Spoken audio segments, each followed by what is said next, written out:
muy buenos días, tardes, espero que no noches, pero a la hora que sea que me estén viendo, espero que estén muy bien. Lo que les voy a presentar ahora es el mar Mediterráneo. Es un tema súper interesante, es uno de los lugares más entretenidos y más singulares que hay en el mundo entero. Y sin el mar Mediterráneo la historia de la humanidad no habría sido como es, así que es muy importante que lo conozcan. El resumen de lo que vamos a ver es este. En primer lugar, vamos a ver la geografía del mar Mediterráneo, entendida como la geografía física. En segundo lugar, vamos a ver las distintas civilizaciones que habitaron este mar. En tercer lugar, vamos a comprender el mar Mediterráneo como un lugar de encuentro. Y por último, vamos a ver cuáles eran estas rutas de comercio que existían en el mar Mediterráneo. Lo primero, la geografía del mar Mediterráneo. A nivel general, el mar se llama Mediterráneo porque antiguamente el mundo conocido era el contorno de este mar. Entonces, ahora nosotros sabemos que existe el océano Atlántico, el océano Índico, el océano Pacífico, la Antártida, pero antiguamente no se sabía eso. El mundo conocido entonces era lo que rodeaba este mar. Entonces este mar era el que estaba en el centro de la Tierra. Por eso se llama así, el mar Mediterráneo. Y además de estar en una posición tan importante, conecta los tres continentes del mundo conocido hasta que Colón llega a América. Entonces, en el lado sur tiene África, en el lado este tiene a Europa, o sea, a Asia, y todo el lado norte tiene Europa. Entonces, es un lugar en donde se reunían estas tres grandes masas de tierra y se favorecía mucho la comunicación entre los habitantes de estas tierras. Ya. Como primera actividad que yo les propongo para hacer, yo les subí ya una pizarra digital para que lo puedan hacer en eso si ustedes lo prefieren, o si no en el típico Word que hemos venido ocupando siempre. Es ubicar estos accidentes geográficos que existen en el mar Mediterráneo. Porque todo esto del mar Mediterráneo tiene una geografía que tiene de todo. O sea, tiene penínsulas, tiene islas, tiene montañas, tiene archipiélagos. Es como un pequeño mundo reducido, en una escala menor.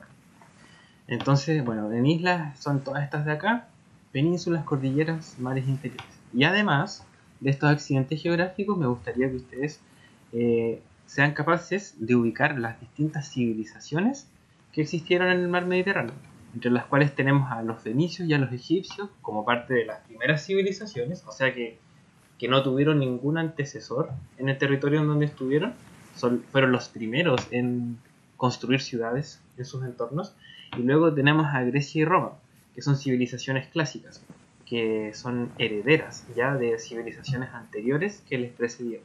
Esa es la diferencia entre primeras civilizaciones y civilizaciones clásicas. Vamos a comenzar, les voy a mostrar los distintos mares interiores y cordilleras que tenía este mar Mediterráneo. Que si nosotros vemos el mapa que tenemos acá, este mapa es un mapa de relieve exagerado, o sea, la realidad no es así, sino que en este mapa lo que se hace fue hacer que el relieve fuera mucho más prominente para que nosotros lo podamos apreciar de una mejor forma. Y acá lo que vemos son estas zonas cafés que son como rugosas, son las cadenas montañosas. Vemos que hay varias. En general, en cualquier lugar del mundo, ya sea en el mar Mediterráneo, en África o en Australia, una cadena montañosa se forma generalmente en zonas en donde las placas de la Tierra están chocando y se genera un levantamiento de tierra. Pero a un nivel de cómo esto afecta a los seres humanos, lo que hacen las cadenas montañosas es dividir territorios y por lo tanto generan diversidad. Por ejemplo, en el caso de nosotros tenemos la cordillera de los Andes, que nos divide del país del lado, Argentina, y vemos que a ambos lados de la cordillera nos encontramos con realidades totalmente distintas. Por ejemplo, al lado nuestro de la cordillera vemos que hay lugares en donde llueve 3.000 milímetros de agua al año, mientras que en el lado de Argentina es súper seco. Y esa diferencia de del clima está dada por la presencia de las montañas. Al mismo tiempo, esas montañas funcionan como fronteras naturales. Entonces, además de generar distintos ecosistemas y distintos climas, tener distintos árboles, distintos animales a un lado y otro, también nos encontramos con que en esos ecosistemas diferentes se generan culturas que son diferentes. Entonces nosotros vemos que en el mar Mediterráneo hay cadenas montañosas que lo que hacen es como generar esta diversidad que permiten que en un espacio no muy grande se generen muchas, incluso civilizaciones diferentes. Por otro lado tenemos los mares. Bueno, el mar Mediterráneo abarca toda esta zona de agua que está intercomunicada, pero existen ciertas zonas de este mar que, ya sea por la presencia de estrechos, archipiélagos, o estar de alguna forma encuadrados dentro de masas de tierra como penínsulas, forman submares o mares interiores, como se les suele llamar. Y estos mares interiores lo que hacen es favorecer mucho la intercomunicación entre zonas específicas del mar Mediterráneo. Por ejemplo, entre esta zona de acá, actualmente sería Turquía y Grecia, tenemos el mar Egeo, que tiene unas características muy particulares que son propias del mar Egeo. Y se generaban muchas comunicaciones entre estas miles, no sé si miles, pero cientos de islas que están acá.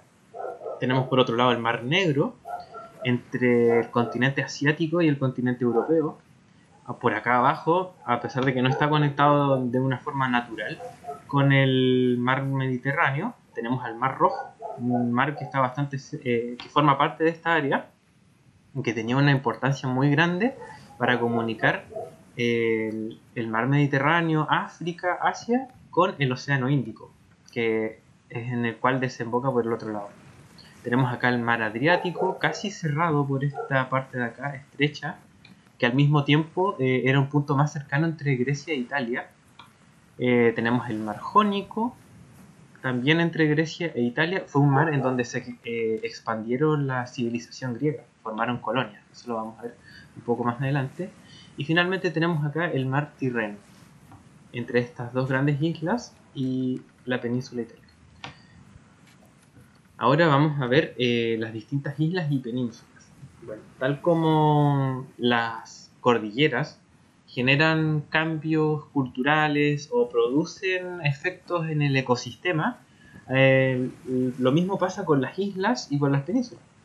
No sé si recordarán, deberían recordarlo, cuando vimos el tema de la evolución humana, existían varias especies de homínidos que existieron al mismo tiempo y que fueron evolucionando y adaptándose a distintos entornos. Teníamos entonces en una época al Homo erectus, que salió de África y se fue a Asia. Teníamos al Neandertal en Europa, que evolucionó, se volvió más pequeño y más robusto porque se adaptó a un clima más frío. Y el Homo sapiens, que salió de África, que era como más largo y más alto y corría súper rápido porque vivía en África. Y en un clima mucho más cálido y en un entorno mucho más peligroso para las personas. Tenían que arrancar, probablemente. Y en uno de esos casos vimos al Hobbit, al Homo florescensis, el hombre de la isla de las flores, que evolucionó en una pequeña isla en la actual Indonesia y se adaptó a la reducida cantidad de recursos que tenía este territorio. Bueno, del mismo modo como esta isla de las flores, con su entorno y con sus características particulares, generaron este efecto de terminar creando una especie nueva de homínido que tenía unas características muy especiales. Lo mismo pasa con estas islas, o con todas las islas en general. Lo que hacen las islas es permitir que se generen grupos de personas, especies de animales, de vegetales, pero en aislamiento. Entonces se producen como versiones alternativas de lo que sucede, por ejemplo, en el continente. Que mejor ejemplo para nosotros que vivimos en Chiloé, y que en Chiloé vemos cosas que son totalmente distintas a las que vemos en el resto de Chile. Y nos separa un estrecho de mar que no es tan grande. O sea, tú en Chacao tú puedes ver la otra orilla en Parvo. Y imagínense las diferencias que hay entre lo que es ser chileno y lo que es ser chilote. Entonces, en cada una de estas islas que nosotros vemos acá, se favoreció mucho esta diversidad, este desarrollo de culturas distintas en un entorno que estaba separado del resto. El ejemplo más claro es el de Creta. En la isla de Creta, que está aquí, en el sur de Grecia, se generó toda una civilización, que era la civilización minoica, un pueblo de personas navegantes, y era una cultura matriarcal. O sea que las mujeres tenían mucha relevancia, mientras que en el resto del mundo casi todas las culturas eran patriarcales. O sea, todo era dominado por el hombre, no por la mujer. Esto es un ejemplo de cómo las islas permiten que pasen cosas distintas. Y las penínsulas, bueno, las penínsulas andan por ahí cerca de las islas. Son, son territorios que permiten que también están separados del resto del continente, no de una forma tan extrema como una isla, pero también favorecen la mezcla o sea, la generación de una diversidad. Al mismo tiempo son como lugares donde van llegando los distintos pueblos y se van mezclando. Por ejemplo, la península itálica fue primero poblada por grupos que venían entrando desde el norte y llegaron y se les acabó la tierra y se tuvieron que quedar ahí. Luego llegaron los griegos y después de los griegos vinieron los pueblos que eran los etruscos que vivían en esta zona de acá. Después ellos formaron la civilización romana. Luego la civilización romana fue invadida por los pueblos germánicos y todos se fueron como acumulando y acumulando en estas penínsulas. Eran como lugares en donde como que se acababa la fila y se terminaban mezclando todo. Lo mismo pasaba con la península ibérica, la península balcánica y la península anatolia.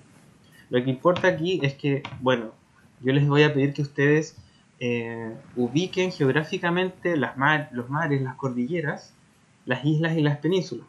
Pero también traten de tomar en cuenta que el ser humano cuando habita el mundo, no habita un mundo que está en blanco, un mundo plano que no tiene nada. El mundo ya tiene cosas, tiene geografía, tiene ríos, tiene mares, tiene climas, y esos climas influyen en la forma en que nosotros los seres humanos terminamos siendo. Entonces está totalmente conectada la geografía con la historia, con lo que termina aconteciendo en esos lugares.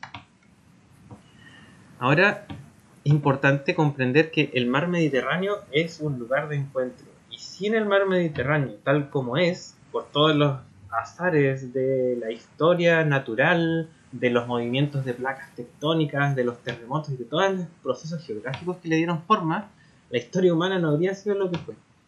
Y es que este mar lo que hizo fue, como les decía recién, facilitar muchísimo las comunicaciones entre pueblos que eran muy diversos. Generó diversidad y al mismo tiempo conectó esta diversidad. Para que se hagan una idea, la visión de mundo que se tenía en la antigüedad era esta. El mundo era comprendido como un disco plano, rodeado de agua, y solamente se conocían partes de África, que aquí aparece con el nombre de Libia, el continente asiático, que tampoco se conocía por completos, y Europa. Entonces esto era el mundo, y el mar Mediterráneo era como esta parte de acá, que está en medio de todo. Y en este espacio, que se denomina un espacio ecúmene, ¿qué quiere decir esto? Que es un espacio que es poblado por numerosas culturas a lo largo de mucho tiempo y que genera una reunión. También tenía características favorables desde un punto de vista, en primer lugar, climático, porque la zona mediterránea tiene un clima templado y que tiene las 4 estaciones del año muy estables y muy predecibles. No es casualidad que en las costas del mar Mediterráneo, como lo vimos en el tema de la revolución neolítica, haya sido uno de los primeros lugares del mundo en donde se generó la domesticación de plantas y animales. Cuando nosotros vemos el creciente fértil, que es esta zona que estaría entre los ríos Tigris, Éufrates y el Nilo, nos damos cuenta de que ahí se generó por primera vez la agricultura en el mundo entero. En el mar Mediterráneo, entonces, este clima fue muy bueno, muy favorable para que se desarrollaran distintas culturas y civilizaciones. Por otro lado, las aguas de este mar son muy favorables a la navegación. Este mar no es un mar abierto, no es como el Océano Pacífico que ustedes podrían ver en Pucao. Es un mar cerrado, como el mar que nosotros vemos cuando bajamos por Calle Blanco acá en Castro. Es un mar que no tiene olas, es un mar que parece un lago, no tiene corrientes fuertes, es súper fácil de navegar. Entonces era como un lugar que te permitía recorrer grandes distancias, pero sin necesariamente correr tantos riesgos y sin tener que ser un navegante experto. O sea, es un mar como a prueba de tontos en ese sentido. Y por otro lado, la tierra del mar Mediterráneo es muy favorable también al desarrollo de la agricultura, que eso favoreció mucho también el desarrollo de distintas culturas y civilizaciones. Esto igual se debe a que el mar Mediterráneo tiene numerosos volcanes. Y estos volcanes lo que hacen es fertilizar la tierra a lo largo de miles y miles de años, además de producir el mismo suelo. Entonces estas son las características que tiene el mar Mediterráneo desde un punto de vista de su naturaleza, que favorecieron mucho el desarrollo de distintas culturas y al mismo tiempo la conexión entre estas distintas culturas. Me gustaría ahora mostrarles es como una foto del mar Mediterráneo en alrededor del año 700 a.C. En ese periodo nosotros nos encontramos con que en el mar Mediterráneo hay 4 grandes civilizaciones que están existiendo de forma simultánea, así al mismo tiempo. Tenemos por un lado a los griegos, que se desarrollaron en esta zona de acá, y si se dan cuenta, se expandieron desde la actual Grecia, la isla de Creta, partes de Asia Menor, incluso llegaron, miren, hasta acá, hasta el Mar Negro, se extendieron hacia allá. Y también establecieron colonias de carácter comercial en las ciudades del sur, en el actual sur de Italia y en la isla de Sicilia, que es esta de aquí. Y estas colonias lograron desarrollarse mucho gracias al comercio que se generaba en el mar Mediterráneo. Tanto así que las colonias que tenían los griegos llegaron a ser ciudades mucho más ricas que las mismas ciudades de Grecia. Y eran muy famosas y muy conocidas. Por ejemplo, no sé si han escuchado hablar de la palabra sibarita, o esto es sibarítico, es como alguien que, no sé, se da una buena vida. Un sibarita es alguien que disfruta de la buena comida, que se sienta en su mesa a comer una langosta y a tomar vino. Bueno, la palabra sibarita proviene de la ciudad de Síbaris, que era una colonia que tuvieron los griegos en el sur de Italia. Mientras estos griegos se expandían con sus colonias, teníamos acá el surgimiento de los romanos, que inicialmente partieron en torno a la ciudad de Roma, pero a medida que fueron pasando los siglos llegaron a dominar todas las costas del mar Mediterráneo y más allá. Tenemos a la civilización fenicia, que tiene su punto de partida en el actual Líbano, esta zona que está acá, donde estoy marcando con el cursor. Pero este pueblo de los fenicios eran tan buenos navegantes y tan buenos comerciantes que lograron expandirse mucho por todas las costas del mar Mediterráneo e incluso más allá. Fueron la única civilización durante muchos siglos que se atrevió a salir más allá de este estrecho que se llama el estrecho de Gibraltar entre España y el norte de África, que era también conocido bajo el nombre de las columnas de Hércules. Para la gente, las civilizaciones antiguas, el estrecho de Gibraltar era como el fin del mundo. O sea, después de eso, oscuridad, tinieblas, no hay nada. Miedo, terror, nada más. Pero los fenicios fueron los únicos que se atrevieron a salir de ahí y incluso llegaron hasta la actual Inglaterra y le dieron la vuelta a África, exploraron y conocieron a los gorilas, a los monos en la antigüedad. Y eso fue algo que solamente este pueblo fenicio logró hacer. Y ellos se establecieron en la isla de Chipre, en el norte de África, en España actualmente. Si nosotros tenemos antepasados españoles, es muy probable que quizás también tengamos antepasados fenicios. Y en estas islas que están acá. Uno de los principales establecimientos que tuvo la civilización fenicia fue la ciudad de Cartago, al norte de África, que fue una de las ciudades que rivalizó con Roma cuando Roma estaba recién surgiendo para dominar el mar. Y bueno, finalmente tenemos a la civilización egipcia. Los egipcios estaban en la orilla del mar Mediterráneo, pero no eran tan grandes navegantes. Ellos era una civilización que estuvo muy apegada al río Nilo. Y si bien ejercieron alguna clase de comercio con los minoicos en la época en que ellos existieron, probablemente con los griegos, eran los principales abastecedores de trigo que tuvo la civilización romana más adelante, pero ellos no eran tan navegantes. Sí, eso no significa que no hayan sido un pueblo explorador, pero lo que ellos hicieron fue navegar desde el río Nilo hacia adentro, hacia las fuentes del río Nilo. Bueno, estas son las principales civilizaciones que llegaron a coexistir en el mar Mediterráneo alrededor del 700 a.C. Vamos en detalle las distintas culturas que vivían en esta zona. Bueno, les había mencionado a los egipcios, que se establecían principalmente en las orillas del río Nilo, de ahí no se alejaban mucho. Estas eran sus embarcaciones que ellos tenían. Y el principal producto económico que tenía la civilización egipcia era el trigo. O sea, ellos eran como el granero del mundo en esa época. Comprendió que el mundo era como un pedacito del mundo que realmente conocemos hoy en día. Luego tenemos a la civilización fenicia. Estos eran los navegantes más buenos que había en la antigüedad. Lo que se muestra aquí en esta parte de la derecha es el puerto de Cartago. Este puerto tenía una tremenda infraestructura para lo que era esa época. En cada uno de estos pequeños espacios que vemos ahí entraban los distintos barcos, era como un estacionamiento de barcos que ellos tenían. Su tecnología para crear naves no logró ser igualada por casi nadie en la época de la antigüedad. Y este pueblo fenicio se especializó en hacer comercio entre los distintos lugares del mar. Ellos, a propósito de este rol comercial que tenían, lo que hicieron fue desarrollar el alfabeto que nosotros usamos hoy en día. Porque como ellos se dedicaban a intercambiar productos con pueblos muy diferentes entre sí, muy diversos entre sí, tuvieron la necesidad de generar un código escrito que pudiera ser adaptable a muchos idiomas. Y es de ahí que surge el alfabeto fonético que nosotros usamos.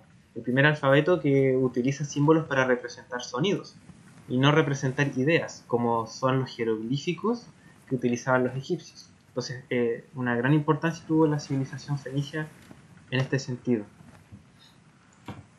Los minoicos, la civilización minoica que surgió en la isla de Creta y se extendió su influencia por sobre las tierras cercanas. Era una civilización basada en el mar.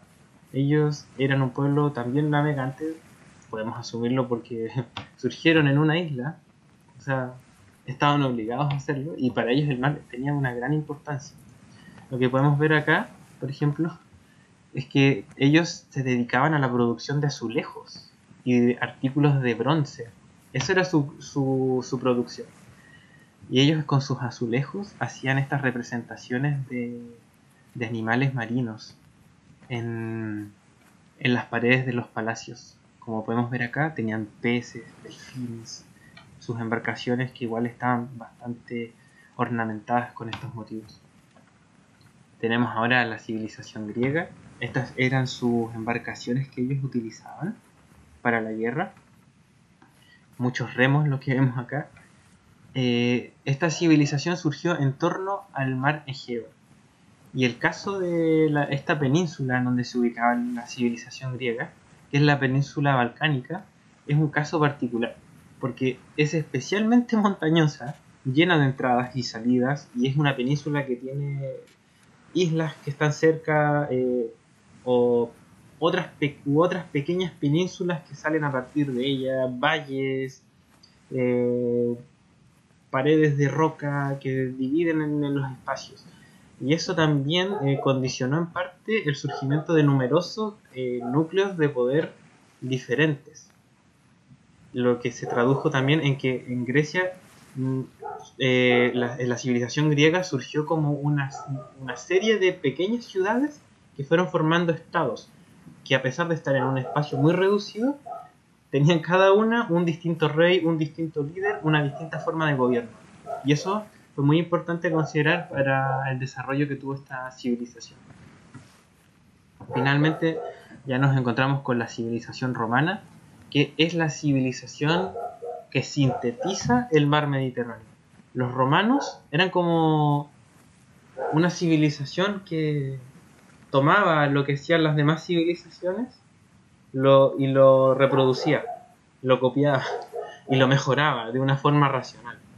Por ejemplo, cuando los romanos estuvieron en guerra contra los fenicios de Cartago, fueron derrotados los romanos en las batallas navales, porque los fenicios tenían barcos que eran mucho mejores y sabían navegar mucho mejor.